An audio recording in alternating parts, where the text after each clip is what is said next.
जाति धर्म के पिल्लों, अरे जाति धर्म के पिल्लों लेना न हमसे पंगा।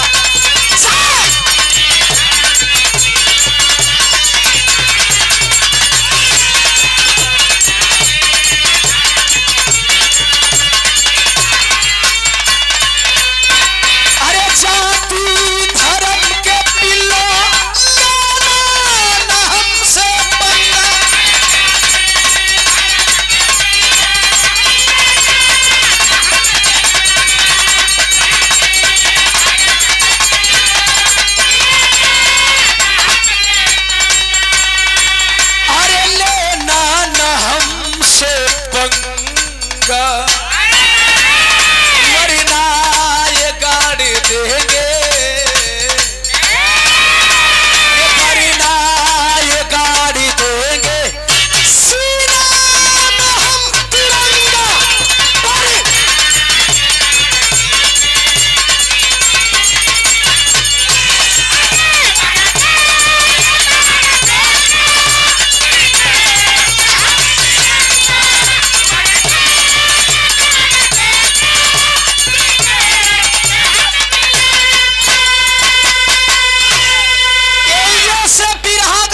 चालू हो गई। कैसे मालिक? अरे वतन का मान जाति धर्म सभी ऊपर है,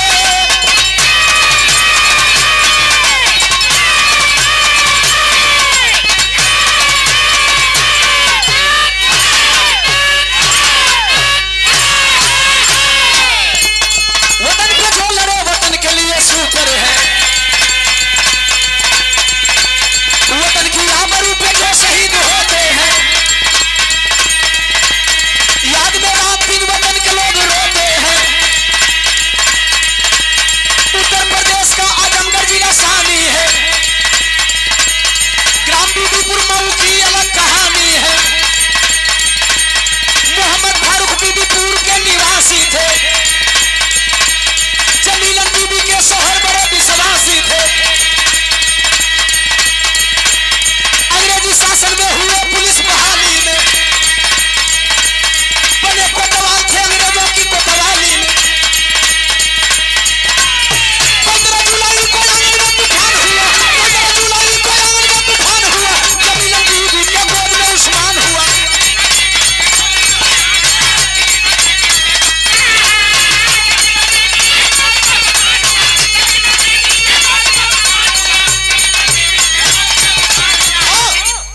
वही मोहम्मद फारूक अंग्रेजी शासन काल में इसी बनारस के कोतवाल हुआ करते थे।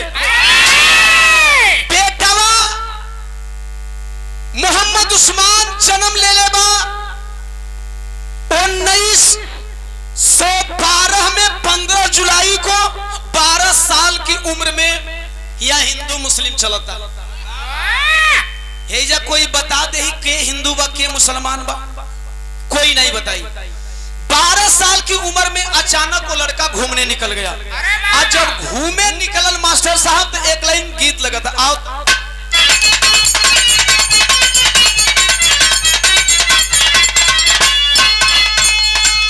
तरज बड़ी रंगीन लगी भाई विजय चौहान वाली। अरे गुजर नजरी से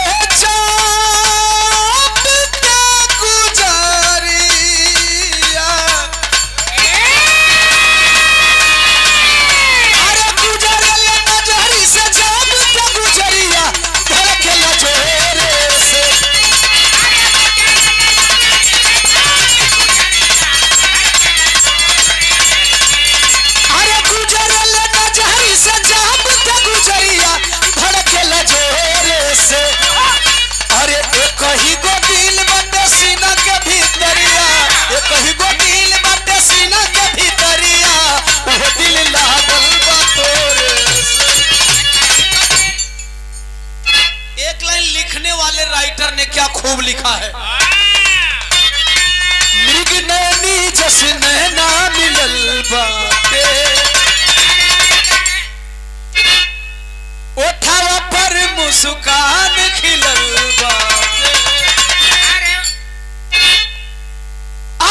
शरीरिया।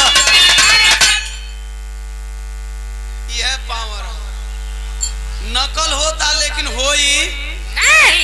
कई लोग लग गए हैं त्रिभुवन भैया हराई कुछ ऐसा खांच दो जेकरा पर चले में 7 जन्म लेवे के पड़ी, 7 पुहत बतिया तो वह न गए। गौर करेंगे ई मौज मस्ती बदे, लेकिन एकरा में अगर यही लाइनिया के ई जौन खराबका लिखत रस लेखनी में साहित्य हो, साहित्य में सब कुछ अलग जा। अरे बाबा ई जौन फुहर का लिखतन सन ई का लिखेसन उहो बढ़िया लिखतन सन।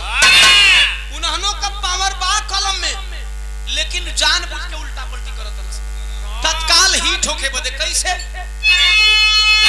बढ़िया लिखे वाला नहीं खराबका लिखे वाला लिखी। कही अरे पोरे पोरे मधु के गगरिया। यहाँ तक ओकर कलम निक चली, लेकिन आखिरी लाइन लिखत लिखत अब ओकर कलम का स्याही लागी फेंके वैसे जैसे पहले फाउंटेन पेन फेंके। उम्र लगभग सेम लिखले होई बढ़िया फेयर बनावल जब जाम हो जाना गुस्सा के पानी में फेंका जाए। आधा लिखल खराब पहले जैसे आधा पन्ना खराब, वही तरह ई गुस्साइल आ गुस्सा के कल साला 3 लाइन बढ़िया लिखनी बिना वो खराब कमवे नहीं चले। अब पहुंचाओ था चौथी लाइन फुहार का लिखे वाला। वो अगर यही लाइन के लिखी तो चौथी का लिखी, चौथी लिखत रे ढोरी से सरक जल्दी में हो वो गाप के निकल गई। ई तरह जब मौज मस्ती में बिरहा का लाइन सुना। हे ना हर बिरहन के होला ये भैया सब कहे चिकना पा।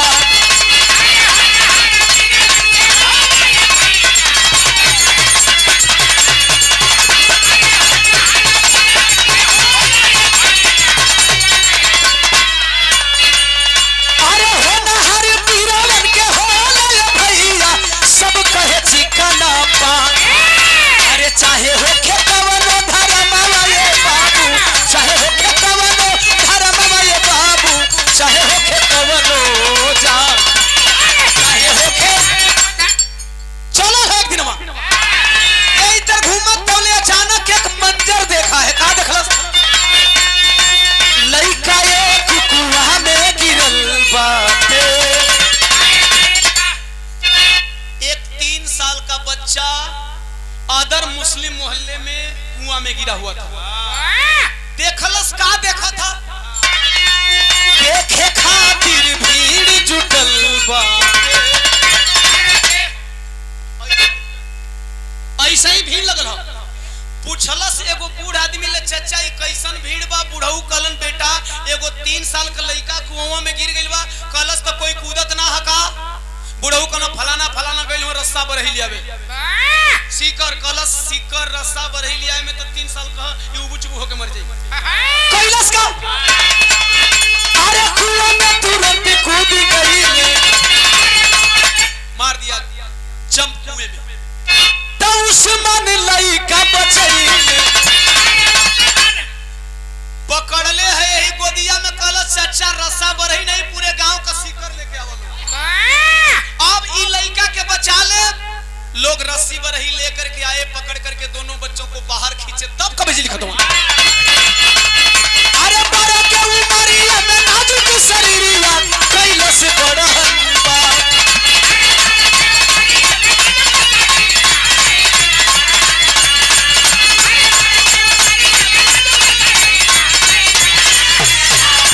अरे बड़ा के उमरिया में नाजुक शरीरिया कैलाश बड़हन बा। अरे चाहे हो के कवनो धर्मवा ये बाबू, चाहे हो के कवनो धर्मवा ये बाबू, चाहे हो के कवनो जात, चाहे हो के कवनो कौनो धर्म हो के कौनो जात हो के, पहचान सिर्फ कर्म से बनती है। अरे बाबा पहचान सिर्फ कर्म से बनती है। बचा लिया बाह उस्मान, बाह उस्मान, बाह उस्मान, उस्मान बड़े हो गए। भारत में सैनिक विद्यालय नहीं रहा। अरे बाबा तब उस्मान 10 साथियों के साथ 10 बच्चे इंडिया से सिलेक्ट हुए, जिसमें सैम मानिक शाह का नाम आता है, मूसा का नाम आता है। 10 बच्चों में ब्रिटेन गए सैंडर्स में, और सैंडर्स में जा करके सैन्य शिक्षा हासिल किए। सैनिक शिक्षा हासिल करके जब वहां से आते हैं तो 1935 में, आजादी से पहले 1935 में बलूच रेजिमेंट 10th बटालियन में फौजी बनते हैं। 1935 में फौजी बनते हैं। 1941 में प्रमोशन करके कैप्टन बनते हैं। 1944 में डेट नोट करेंगे, एक तारीख भी काल्पनिक नहीं है। 1944 में मेजर बनते हैं और आजादी से ठीक पहले 1947 15 अगस्त 1947 से ठीक पहले ब्रिगेडियर बनते हैं। 3 पोस्टिंग। एक मुसलमान सेना का अधिकारी 3 पोस्टिंग पाता है। सब कुछ सही चल रहा था देश में। अचानक सन 1947 को देश आजाद होता है। आजादी के उपरांत पाकिस्तान अलग मुल्क बनता है, भारत अलग मुल्क बनता है। अच्छा, जब हिंदू मुसलमान के लिए मुल्क बनाया गया तो यहाँ मुसलमान क्यों रह गए भाई? कुछ तो इसमें राज है। उसी टाइम बांट देना चाहिए था। यहाँ रोज हिंदू मुसलमान चलता है, कोई नहीं। मुसलमान गए लेकिन सभी मुसलमान नहीं गए। कुछ लोग यहीं रह गए। इस तरीके का बंटवारा हुआ कि चूंकि यही बंटवारा से तो रोज हिंदू मुस्लिम हुई। बांटे वाला बड़ी चालाकी से बंट लो। अगर हिंदू मुस्लिम को अलग करना होता साहब ना, तो उसी टाइम टोटल मुसलमानों को पाकिस्तान पठा दिया गया होता। ये आज हिंदू मुस्लिम बहुत बड़ा मुद्दा बना हुआ है, उसे मैं समझा रहा हूँ। बांटने वाले ने तरीके से बांटा है। खैर, बट गया मुल्क, 2 तरफ बट गए लोग, लेकिन उसी में कुछ मुसलमान नहीं गए। ये ब्रिगेडियर जान के नहीं गए। पाकिस्तान ऑफर किया।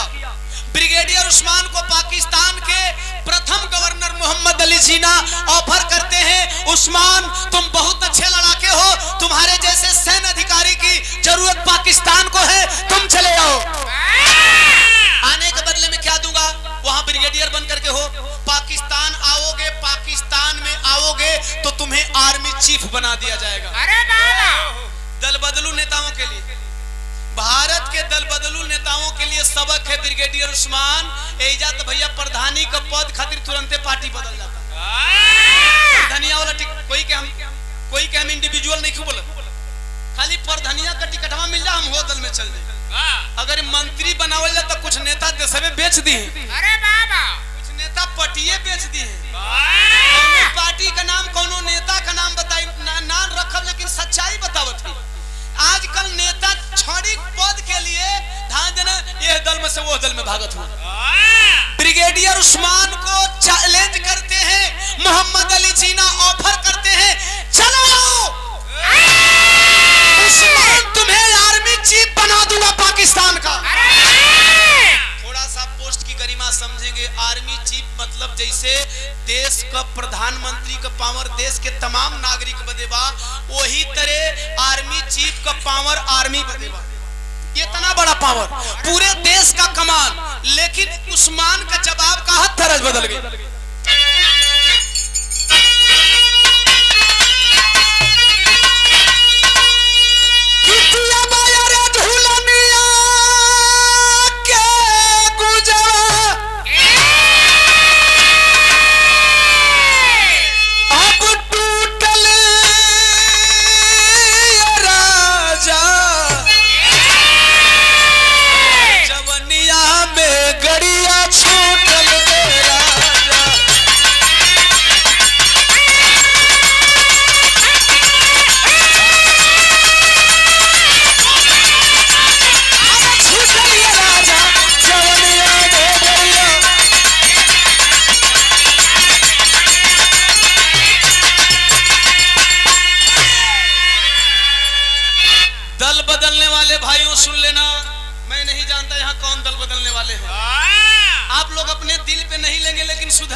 इस मुसलमान फौजी के इस संदेश को आप लोग ले लीजिएगा। कहा था उस्मान,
चूम करके मर जाऊंगा।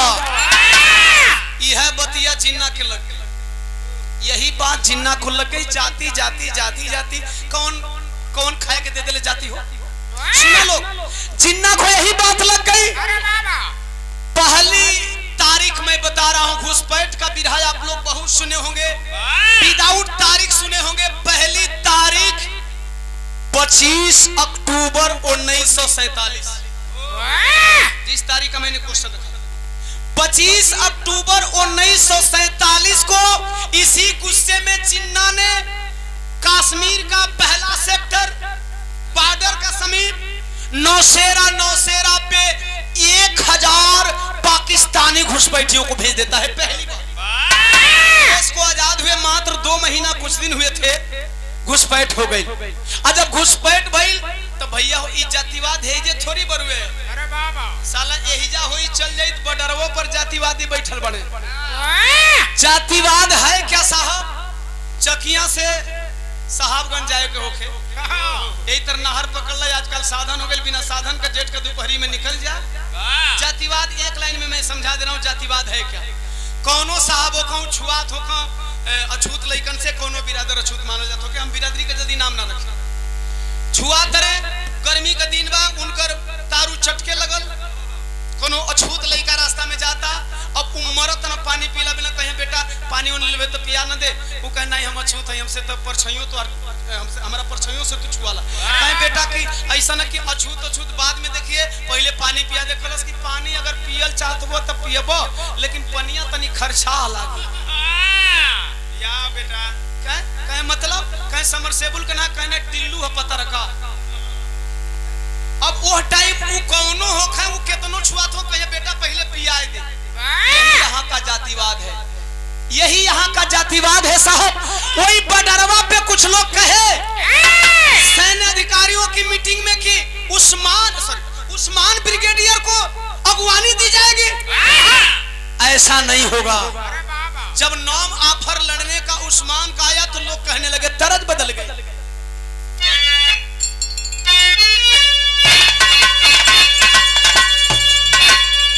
तरज छोड़ दे, बिरहा बटन चप दो।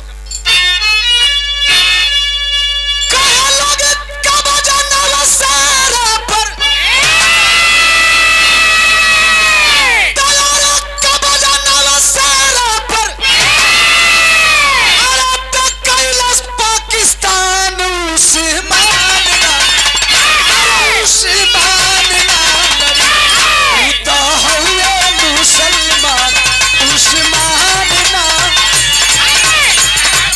लोगों ने सवाल किया, अगर उस्मान कमान सेना का नहीं संभालेगा तो कौन सेना का कमान संभालेगा? जातिवाद होता बॉर्डर पर।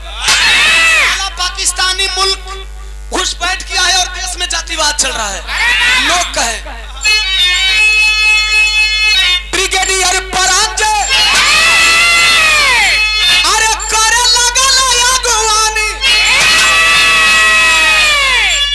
तवाला कुछ दिन में घायल भयल सेवा तूफान।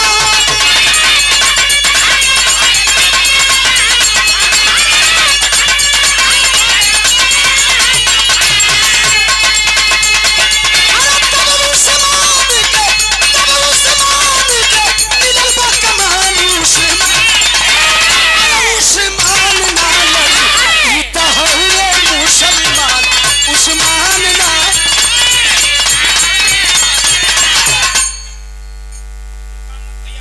रुका हो तुमके देत है टाइम, जहां चढ़ के उतरे लग रहा तहां धान दिन चढ़े। काले लोग उस्मान नहीं लड़ेगा, 7 दिन के अंदर ब्रिगेडियर परांजय घायल हो गया। बतौलिए ना, चीत भी हमारी, पट भी हमारी, अब के भेजा था उस्मान। अब अभी तक उस्मान मुसलमान रहा, लेकिन जब अपना ब्रिगेडियर घायल हो गया, जिस पे लोगों ने भरोसा किया था, अब उस्मान चले हैं।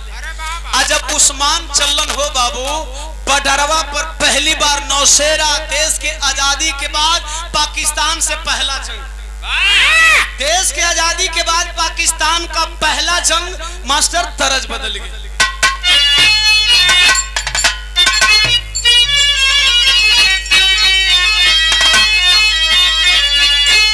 बड़ी पुरान बा, यही में कई गो पुरानियन के जवानी याद आ जाए।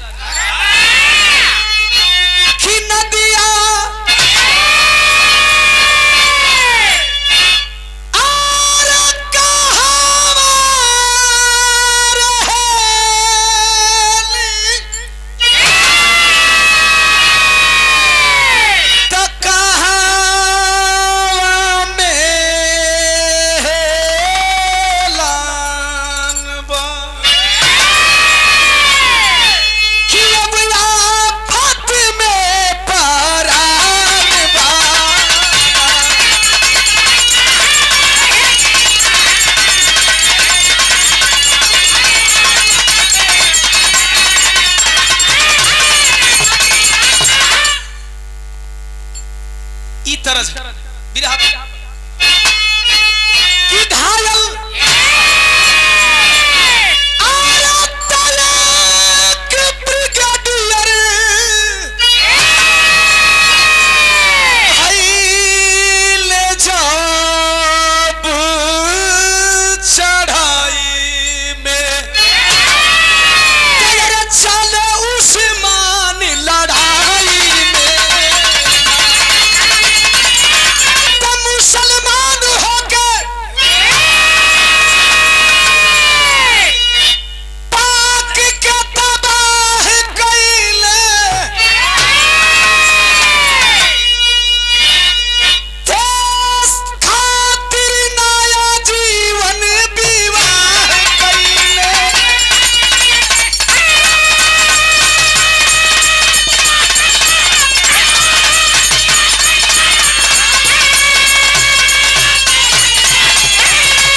चाह रहा था क्लियर समझ लेंगे, वह जवान विवाह ही नहीं किया। 36वें जन्मदिन से 12 दिन पहले देश को अलविदा कह गया। ऐसे जवानों से मेरा देश बचा है। अब्दुल कलाम साहब याद है मिसाइल में, अगर मुसलमान नहीं होता तो मिसाइल देश का कौन बनाता। वीर अब्दुल हमीद गाजीपुर धामोपुर वाले नहीं होते तो पाकिस्तान का 60 टैंक तोड़ करके देश के लिए नेस्तनाबूद कौन होता।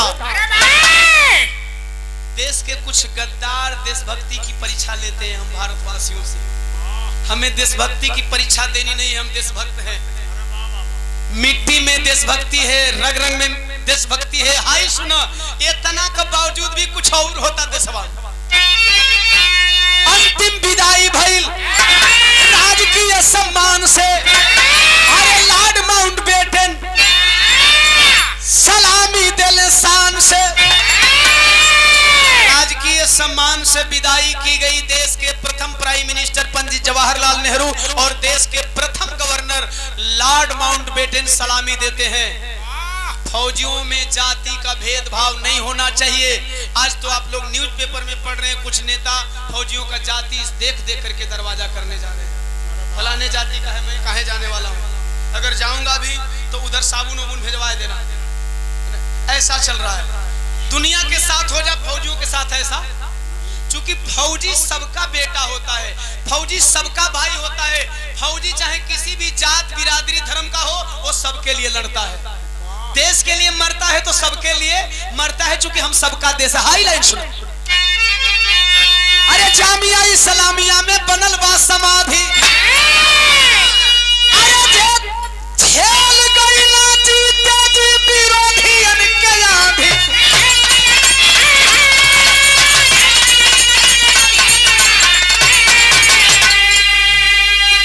अरे जाति धर्म से ऊपर फर्ज निभाए गईले।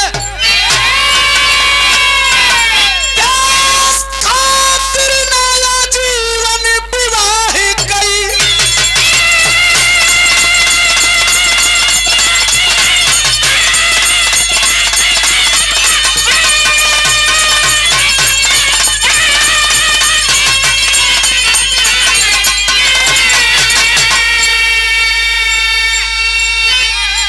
हमें यह निक लगेला कि रउआ लोगन आखिरी संदेश सुने खातिर भी बैठल रही ले जाए।